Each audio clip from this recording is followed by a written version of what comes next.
When it comes to Yiddish, I learned it during the pandemic. I did like a course online for Old Yiddish and yeah, learned the Aleph base.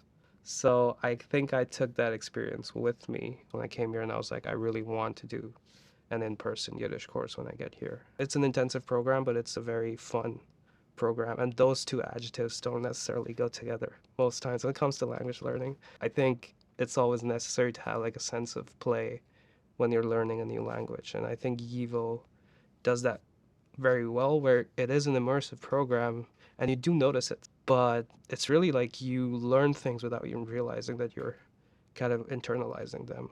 I would say in all three classes, there's like this approach where everyone kind of comes up with anecdotes and just like sharing experiences.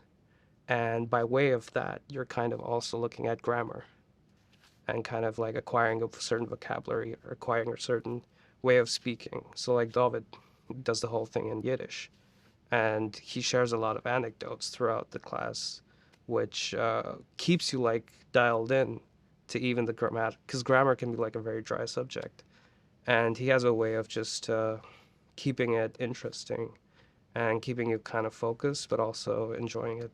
And I felt like all the three courses with Joshua as well, where shmues, where we just shared our experiences and we had a lot of fun. We played games, a lot of card games. I felt like they all complemented each other, where you never felt like you were doing work, but you were still learning the language while you were doing it. If you can make the time for it, especially if you can make the time for an in-person course, I would just say do it.